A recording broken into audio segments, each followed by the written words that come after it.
이제 이 시간에 하나님 말씀을 봉독해 올리겠습니다. 하나님 말씀은 고린도전서 13장 4절부터 7절까지의 말씀입니다. 제가 새번역 성경으로 읽어드리겠습니다. 사랑은 오래 참고 친절합니다. 사랑은 시기하지 않으며 뽐내지 않으며 교만하지 않습니다. 사랑은 무례하지 않으며 자기의 이익을 구하지 않으며 성을 내지 않으며 원한을 품지 않습니다. 사랑은 불의를 기뻐하지 않으며 진리와 함께 기뻐합니다. 사랑은 모든 것을 덮어주며 모든 것을 믿으며 모든 것을 바라며 모든 것을 견딥니다. 아멘. 한 주간 동안 평안하셨습니까? 힘들고 어려운 일 겪다가 오신 분은 안 계십니까? 오늘 이 예배가 하나님께서 우리의 마음을 만져주시는 그런 예배가 되어지기를 간절히 바라고, 오늘 말씀을 나눌 때 하나님께서 말씀으로 나를 위로하시는구나, 말씀으로 나를 세워주시는구나, 말씀으로 나를 일으켜 세워주시는구나, 이 사실을 경험하는 복된 예배가 되어지기를 간절히 기원합니다.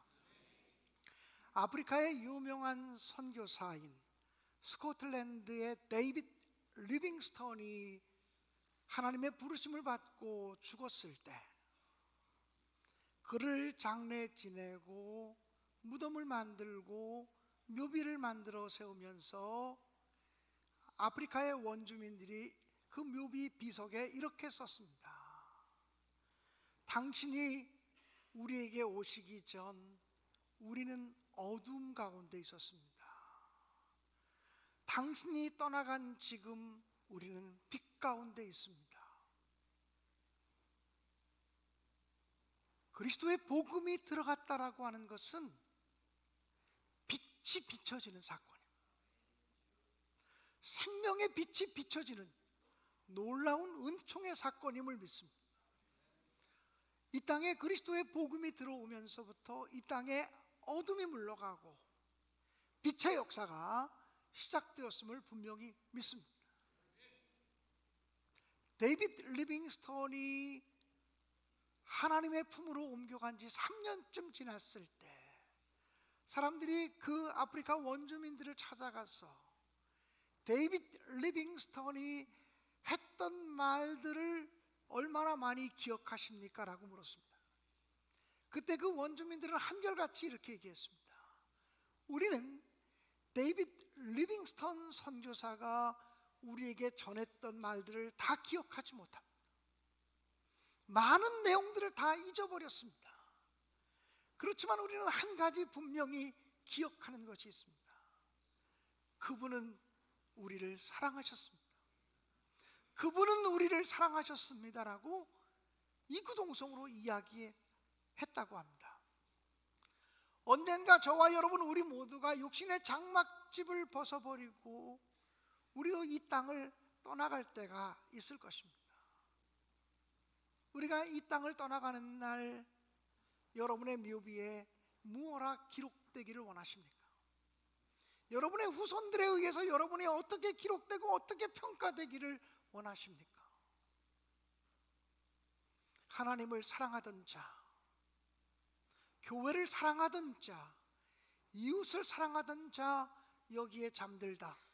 만약에 이런 문구가 써질 수 있다면 그거보다 더 명예로운, 그거보다 더 아름다운 인생이 있을까요? 저도 38년째 목회를 하고 있습니다. 담임 목사로 38년째입니다. 제 이제 목회 여정의 10분의 8이 지났습니다. 이제는 한 15%, 10%, 13% 이 정도만 제 목회를 더하면 목회를 마감하게 됩니다. 제가 이 교회에서 목회하다가 목회를 마쳤을 때 김광년 목사님은 어떤 목사님이었습니까? 여러분의 기억 속에 김광년 목사님은 우리를 사랑했습니다. 그분은 우리 교회를 사랑했습니다라고 이렇게 한마디만 기억해 줄 수 있다면 이거보다 영광스러운 일들이 또 있을까? 또 제가 이 교회에서 사역을 마치고 떠나갔을 때 누군가가 저를 향해서 목사님, 마지막으로 목회 마지막 여정 속에 섬겼던 신내교회는 도대체 어떤 교회였습니까? 신내교회 성도들은 도대체 어떤 분들이었습니까? 라고 물을 때 신내교회는 사랑 많은 교회였습니다. 신내교회 성도들은 목사를 얼마나 사랑해 줬는지 모릅니다. 부족한 저를 얼마나 사랑해 줬는지 모릅니다. 이렇게 제가 회고할 수 있다면 신내교회가 받을 수 있는 최고의 찬사가 아닐까요? 신내교회 성도들이 받을 수 있는 최고의 찬사가 아닐까요? 바울 사도는 고린도전서 12장에서 은사에 대해서 기록합니다. 그리고 고린도전서 14장에서도 은사를 얘기합니다. 12장도 은사, 14장도 은사. 그 가운데 13장에 사랑을 이야기합니다. 어떤 생각이 들었냐면요, 샌드위치를 만들 때 이쪽 판, 이쪽 판 가운데 뭐가 좀 들어가야 맛있지 않습니까? 만두를 만들 때도 뭔가 그 안에 속이 들어가야 되지 않습니까? 찐빵을 만들어도 맛있는 앙꼬가 좀 들어가야 되지 않겠습니까? 우리의 삶을 아름답게 하고 우리의 삶을 빛나게 하고 우리의 삶을 영화롭게 하는 것이 사랑이라는 거예요. 앙꼬 없는 찐빵이라는 말 들어보셨죠? 사랑 없으면 우리의 신앙은 아무것도 아니에요. 사랑 없으면 우리의 수고, 우리의 헌신, 우리의 노력, 우리의 열심, 하나님 보실 때 그거 아무것도 아니야, 이렇게 평가하실 것입니다. 바울 사도는 사랑장을 통해서 사랑의 특성 15가지, 하나님 사랑의 특성을 15가지로 설명합니다. 이미 지난주까지 11가지 특성을 살폈어요. 오늘은 남아있는 4가지 특성을 살피려고 합니다. 그렇다고 사랑장 설교가 끝나는 것은 아닙니다. 다음 주도 계속 이어질 거예요. 사랑의 특성 15가지 중에서 12번째부터 15번째까지, 사랑은 모든 것을 참으며 모든 것을 믿으며 모든 것을 바라며 모든 것을 견디느니라, 이렇게 말씀했습니다. 사랑은 모든 것을 참는 것입니다. 가끔 교인들이 목사님 저를 찾아와서 이렇게 질문해요. 목사님, 그것까지 참아야 됩니까? 이것도 참아야 됩니까? 이렇게 물을 때가 있어요. 여러분도 하나님 앞에서 그렇게 물을 때가 있죠? 아니, 나도 사람인데 나도 자존심이 있고 나도 체면이 있고 그런 사람이 내가 이것까지 참아야 돼요? 이 사람까지 참아줘야 돼요? 대답은 무엇입니까? 사랑은 모든 것을 참습니다. 모든 것을 참는다고 하는 말이 우리가 가지고 있는 개역 성경은 모든 것을 참으며 라고 번역이 되어져 있지만, 방금 전에 제가 여러분과 함께 읽었던 새번역 성경에는 모든 것을 덮어주며 라고 번역이 되었어요. 또 공동번역 성경도 모든 것을 덮어주며 라고 번역이 되어져 있습니다. 대부분의 많은 번역본들이 모든 것을 참으며 라고 하는 그 단어를 모든 것을 덮어주며 라고 번역을 했습니다. 사실은 참으며 라고 번역하는 것보다 덮어주며 라고 번역하는 것이 더 헬라어 원문을 올바르게 번역한 거라고 말할 수도 있습니다. 사랑은 뭐냐? 모든 것을 덮어주는 것입니다. 그것까지 덮어줘야 돼요? 아니, 그 사람까지 덮어줘야 돼요? 여러분이 지금까지 다른 사람을 많이 덮어주는 삶을 살았다면 사랑의 사람으로 사신 것입니다. 그런데 다른 사람의 실수와 허물이 드러나기만 하면 목사님 저 사람 좀 보세요, 엄마 쟤 봐요, 이러고 들춰내고 지적질하기를 좋아하는 사람이었다면 사랑의 사람으로 살아오지 못한 것입니다. 사랑은 덮어주는 것입니다. 내가 내 남편을 사랑한다? 남편의 허물과 약점을 덮어주는 거예요. 내가 내 아내를 사랑한다? 아내의 실수가 드러날 때 덮어주는 거예요. 내가 내 자식을 사랑한다? 내 자식의 허물과 약점을 덮어주는 거예요. 내가 성도를 사랑한다? 덮어주는 거예요.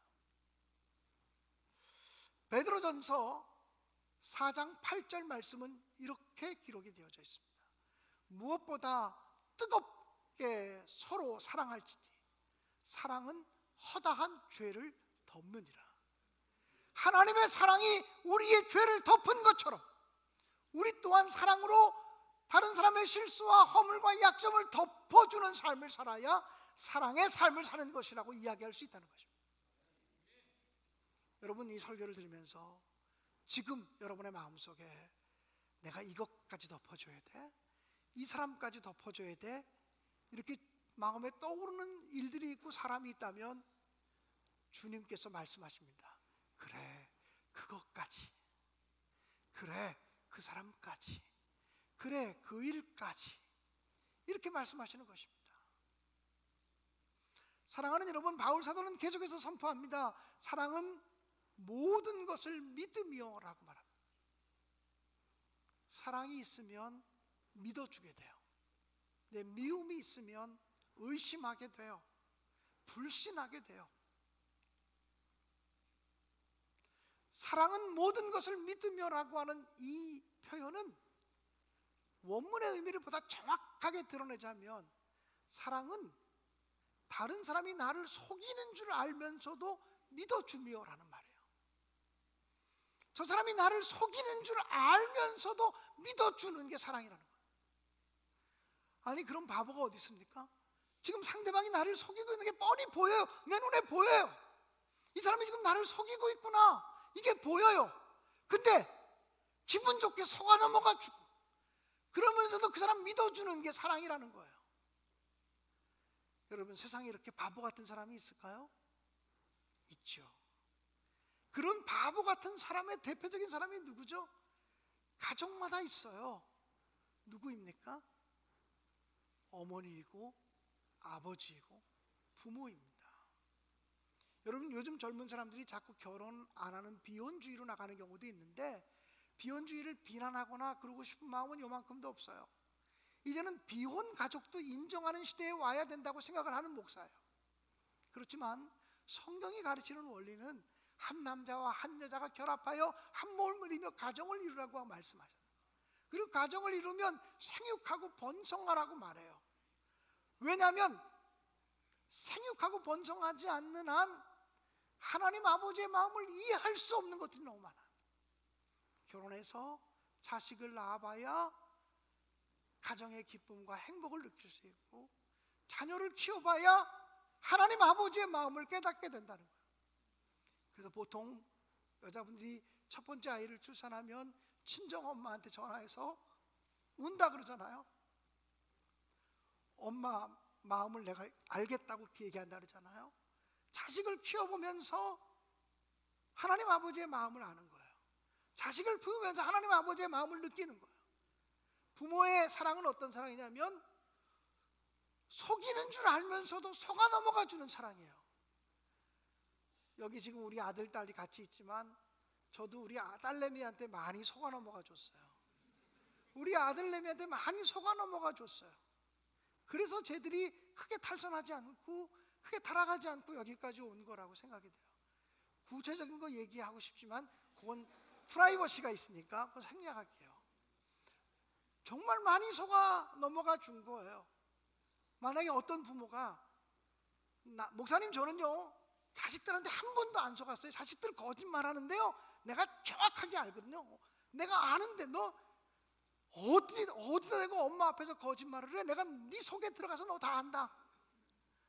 이렇게 똑똑한 부모는요 자식의 마음속에 엄청난 상처를 주며 살아온 부모예요. 그런 부모 밑에서 자란 자식들은요 부모를 절대 신뢰할 수 없죠. 아, 부모는 내가 잘할 때만 나를 인정해 주시고 잘할 때만 사랑해 주시는구나. 내가 실수하면 정확하게 지적해 주시고 야단치시고 혼내시고 그런 부모로구나. 그 부모 신뢰할 수 없죠. 우리가 하나님을 신뢰하는 이유는 수없이 넘어지고 수없이 쓰러지고 수없이 실패하고 수없이 죄를 범해도 하나님 아버지가 괜찮다, 괜찮아, 난 언제나 너를 믿어 이렇게 말씀해 주시기 때문에 우리가 쓰러지고 넘어져도 두 손 들고 천부여 의지옵소서 손 들고 갑니다.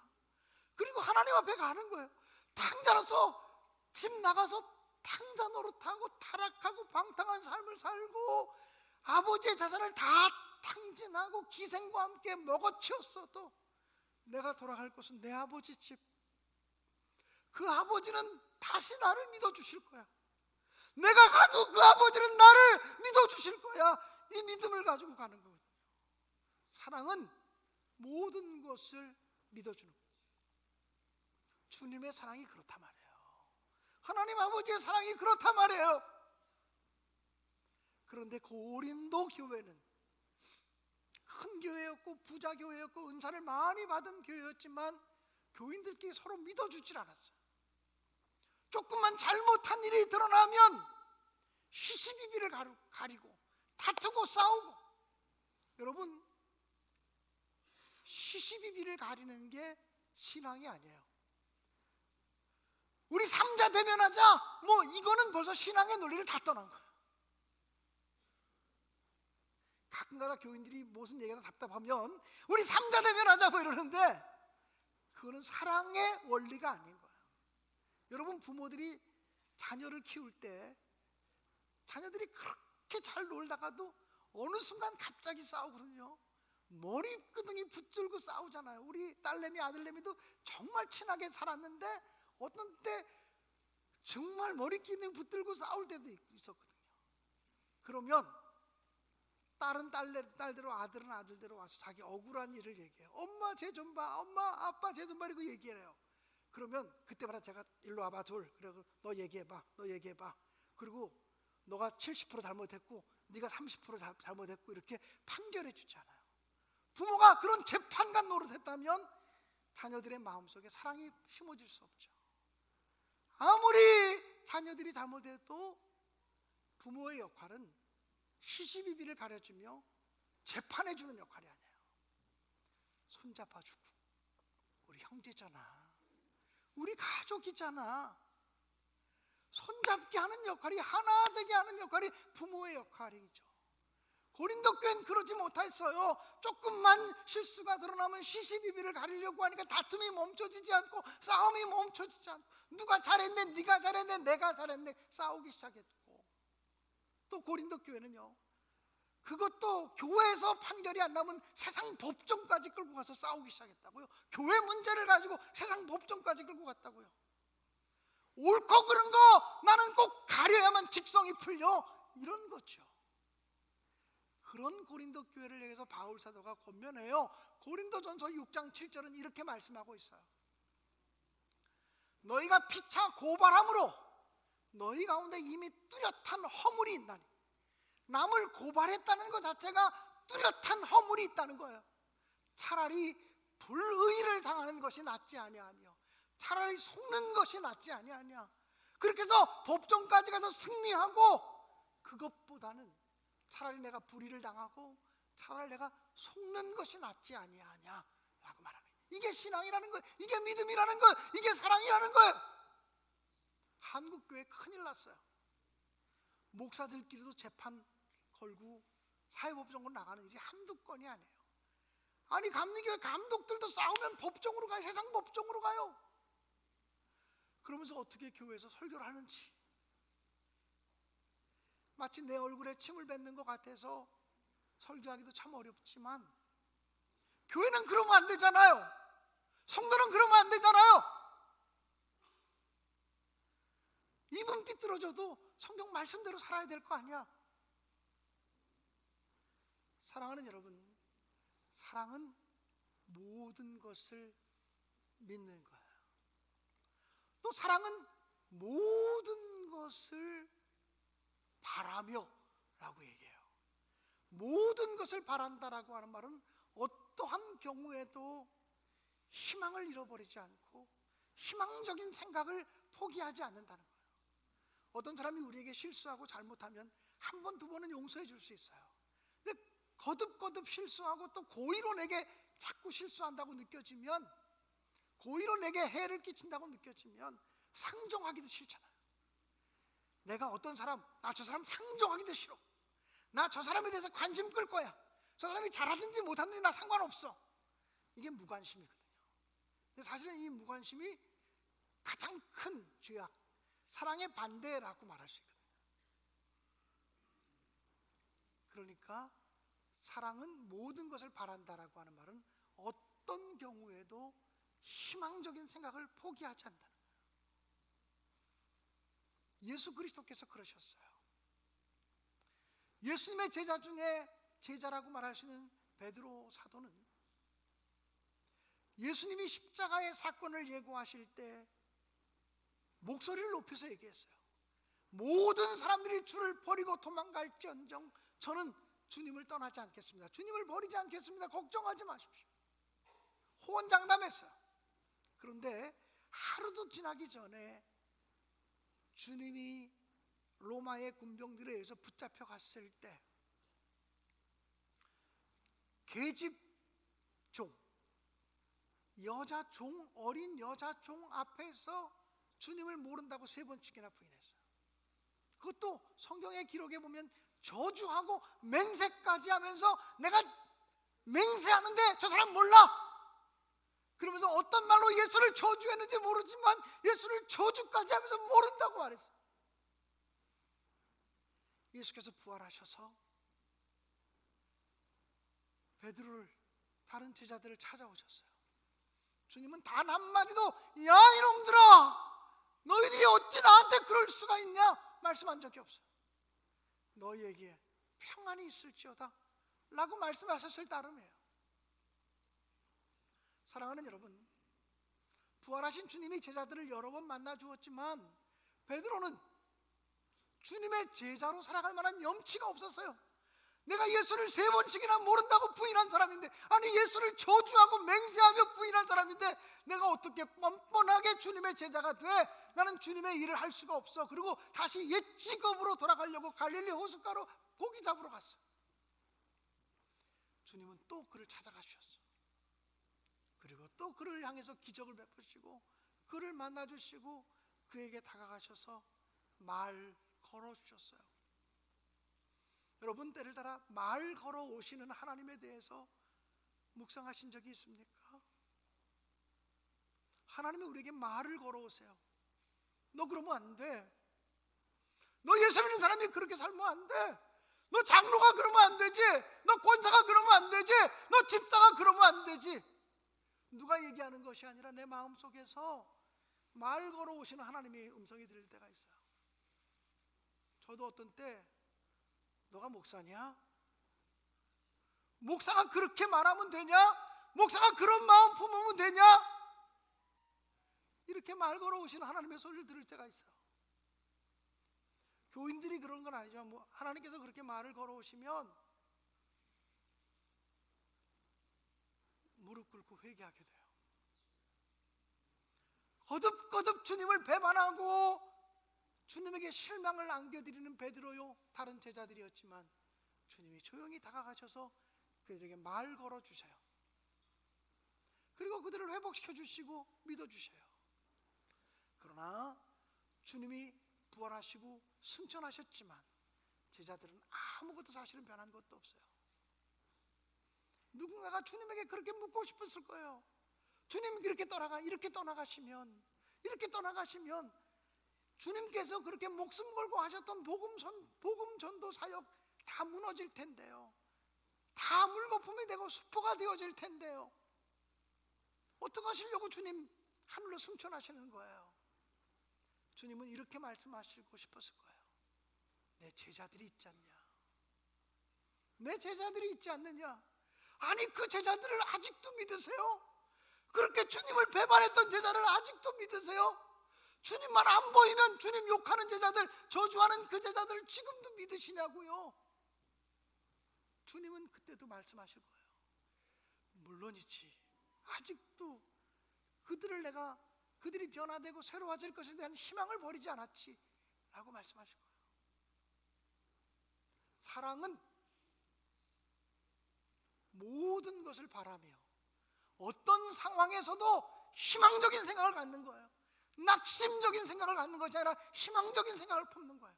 다른 사람에 대해서 아유 저 인간 내가 볼 것 없다 이러는 게 아니에요. 어떤 사람이라도 그 사람 변화될 수 있지. 그 사람 새로워질 수 있지. 나를 100번 속인 사람이라도, 나를 1000번 속여먹은 사람이라도 그 사람 변화될 수 있지 하는 희망을 품는 게 주님의 사랑이라는 거예요. 어려워요. 저도 못해요. 그래서 설교가 힘들어요.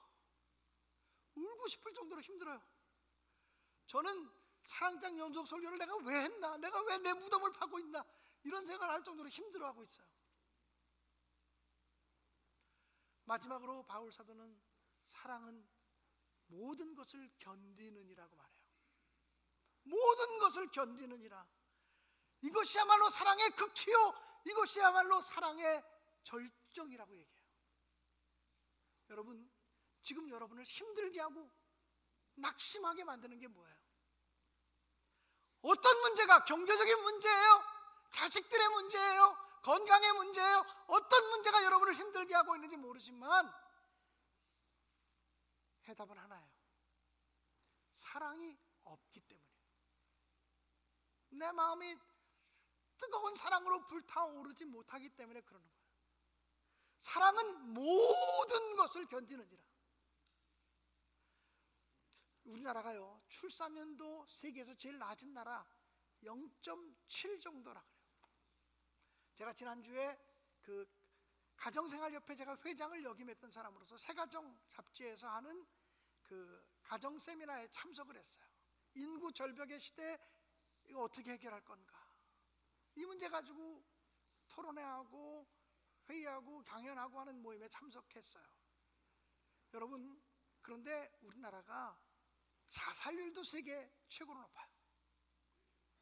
우리나라가 살만한 나라가 됐는데, 이만하면 살만한 나라가 됐고 잘 사는 나라가 됐는데 왜 그렇게 자살률이 많죠? 청소년 자살률, 청년들 자살률, 노인 자살률 전 세계 최고예요. 아니, 최고할 게 없어. 이런 거 최고해요.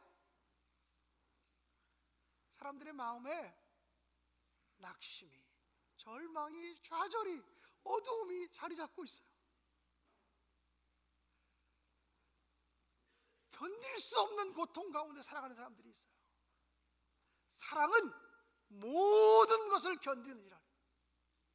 사랑의 영이 함께하면 어떤 고난도, 어떤 역경도, 어떤 절망감도 견뎌낼 수 있어요. 오늘 그 사랑을 달라고 우리가 함께 기도하고 사모할 수 있게 되기를 간절히 바랍니다. 사랑은 모든 것을 견디느니라. 여러분, 스데반 집사를 생각해 보세요. 초대교회 7 집사 중에 한 사람이에요. 어느 날 스데반 집사님이 유대인들 앞에서 복음을 증거하게 되었어요. 스데반 집사는 마음에 어떤 바램들이 있었을 거예요. 베드로 사도가 복음을 증거하면 3,000명씩 회개하는 역사가 나타나는데, 나는 베드로 사도만은 못해도 그래도 내가 전도하면, 내가 복음을 증거하면 변화되는 사람이 있겠지라는 기대하는 마음을 가지고 말씀을 전했을 거예요. 근데 사람들이 귀를 막아요. 소리를 듣기 싫다고 소리를 질러요. 그리고 스데반 집사를 붙잡아서 결박해서 성 밖으로 끌고 나가요. 그리고는 돌을 던져요. 스데반 집사가 돌에 맞아 순교했거든요. 근데 돌에 맞아 순교하고 죽어가면서도 스데반 집사는 견뎌요. 마지막까지 믿음으로 견디면서 이렇게 얘기해요. 저들의 죄를 저들에게 돌리지 마옵소서 라고 기도해요. 자기에게 돌을 던지는 사람들에게서 저들의 죄를 저들에게 돌리지 말아달라고 기도해요. 이게 기독교예요. 이게 신앙의 능력이에요. 이게 우리가 사모하는 하나님의 권능이에요. 무엇이 스데반 집사로 하여금 비난과 조롱과 돌팔매를 견디게 했을까요? 사랑 때문이에요. 바울 사도는 복음의 전도자로 살면서 자기가 가진 모든 것을 다 버렸어요. 명예도, 지위도, 권력도, 재산도, 모든 것을 다 버렸어요. 그 대신에 그가 얻은 것은 십자가의 고난이었어요. 십자가의 눈물이었어요. 바울 사도는 자기가 받은 고난에 대해서 이렇게 담담하게 말해요. 고린도후서 11장 23절 이하의 말씀은 기록되어져 있어요. 내가 수고를 넘치도록 하고 옥에 갇히기도 더 많이 하고 매도 수없이 맞고 여러 번 죽을 뻔하였으니 유대인들에게 40에 하나 감한 매를 5번 맞았으며 3번 태장으로 맞고 1번은 돌로 맞고 3번은 파선하고 배가 부서졌다는 거죠. 일주야를 깊은 바다에서 지냈으며, 여러분 바다에서 일주일을 파선하며 지내면요 얼마나 큰 절망감이 몰려왔겠어요. 여러 번 여행하면서 강의 위험과 강도의 위험과 동족의 위험과 이방인의 위험과 시내의 위험과 광야의 위험과 바다의 위험과 거짓 형제 중의 위험을 당하고 또 수고하고 애쓰며 여러 번 자지 못하고 줄이고 목마르고 여러 번 굶고 춥고 헐벗었다고 말해요. 여러분, 우리가 예수 믿으면서 또 주님의 교회 일을 섬기면서 이 정도 고난을 받으면 나만 할 사람이 하나나 있겠어요? 이 정도 고난을 당하면 견뎌낼 사람이 하나나 있겠냐고 말이에요. 기독교 2000년 역사 속에서 수없이 많은 무서운 박해자들, 적대자들이 등장했어요. 기독교 복음이 여기까지 이른 것은, 지금까지 생명력을 가진 것은 그런 고난을 견뎌냈던 믿음의 사람들의 헌신 때문이었어요. 바울 사도가 어떻게 그런 고난을 견뎌낼 수 있었을까요? 그 힘은 무엇이었을까요? 그 비결이 무엇이었을까요? 사랑 때문이죠. 주님을 향한 뜨거운 사랑, 그 주님의 사랑을 성도들에게 나누고 싶은 열정, 이것 때문에 견뎌낸 거예요.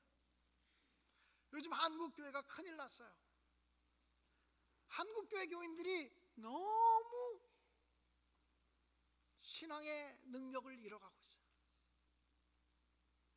교양으로 설교를 듣는 것 같아요.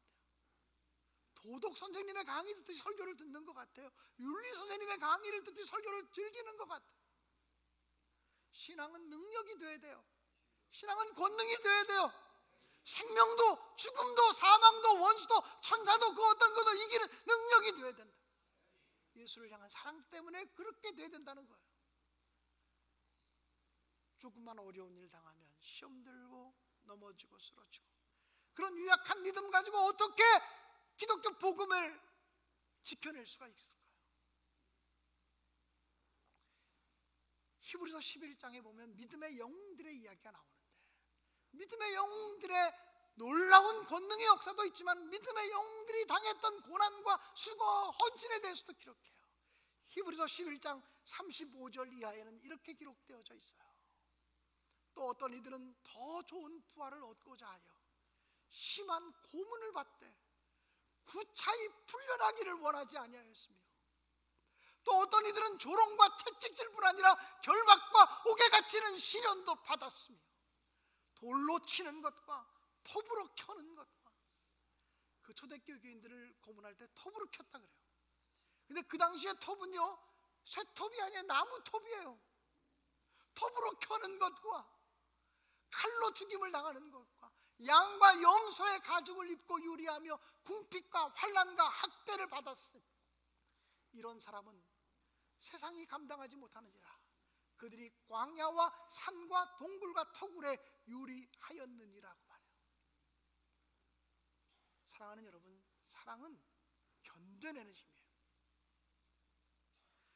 자식을 사랑하기 때문에 아침 일찍부터 저녁 늦게까지 땀 흘려 수고하고 직장에서 여러 가지 수모를 당해도 다 견뎌내는 부모의 마음처럼 사랑은 견뎌내는 힘이에요. 나는 우리 신내교회 성도들이 그런 사랑의 사람이 되길 원해요. 우리의 사랑의 온도가 그저 100도 정도 라면물이나 끓일 정도의 온도가 아니라 불순물을 제거하는 온도가 되려면, 용광로 같은 온도가 되려면 최소한 1500도 2000도가 되어야 불순물이 제거되기 시작한다. 저와 여러분의 사랑의 온도가 2000도 3000도가 되어야 어떤 불순물이 들어와도 여기서 한 번만 걸러지면 그거 다 불순물들과 분리되는 거예요. 그것 때문에 상처받지 않는 거예요.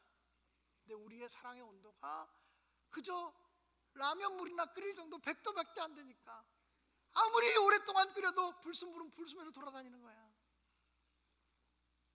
사랑하는 여러분, 사랑은 참을 수 없는 것을 참게 하는 능력이에요. 덮을 수 없는 것을 덮어줄 수 있는 능력이에요. 사랑은 나에게 거짓말을 해오는 사람, 그가 나에게 거짓말을 하고 있다는 걸 알면서도 기분 좋게 넘어가 주는 여유로움이에요. 믿어주는 거예요. 믿을 수 없는 사람을 믿어주는 능력이에요. 사랑은 바랄 수 없는 가운데 바라는 힘이에요. 사랑은 모든 것을 견딜 수 있는 능력이에요. 난 더 이상 견딜 수 없어. 더 이상 견딜 수 없어. 이제 마지막은 자살뿐이다. 사랑하면, 주님의 사랑이 그의 마음속에 임하면 이길 수 있어요. 주님의 사랑이 우리에게 충만하기를 간절히 원합니다.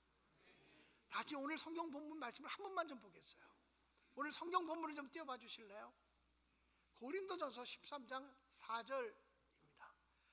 여기 보면요, 사랑은 이라고 말했는데, 이것은 오늘 우리가 계속 설교 듣지만 내가 도저히 할 수 없잖아요. 이게 주님의 마음이거든요. 사랑은 이라고 하는 단어가 나올 때마다 주님은 이렇게 한번 읽어봤으면 좋겠어요. 같이 읽어보겠습니다. 시작. 주님은 오래 참고, 주님은 온유하며 시기하지 아니하며, 주님은 자랑하지 아니하며 교만하지 아니하며, 무례행하지 아니하며 자기의 유익을 구하지 아니하며 성내지 아니하며 악한 것을 생각하지 아니하며 불의를 기뻐하지 아니하며 진리와 함께 기뻐하고 모든 것을 참으며 모든 것을 믿으며 모든 것을 바라며 모든 것을 견디느니라. 이게 주님의 사랑이에요. 우리가 세속적인 사랑이 아니라 주님의 사랑으로 우리가 채워지기를 간절히 소원하셨으면 좋겠어요. 그래서 이 시간 결단할 때는 아버지 사랑합니다, 아버지 경배합니다, 아버지 채워주세요. 당신의 사랑을 우리에게 채워주세요. 예수님 사랑합니다, 예수님 경배합니다, 예수님 채워주세요. 예수님의 사랑으로 채워주세요. 성령님 사랑합니다, 성령님 경배합니다, 성령님 채워주세요. 성령님의 사랑을 우리에게 채워주세요. 이런 고백을 가지고 결단하며 찬양하겠습니다.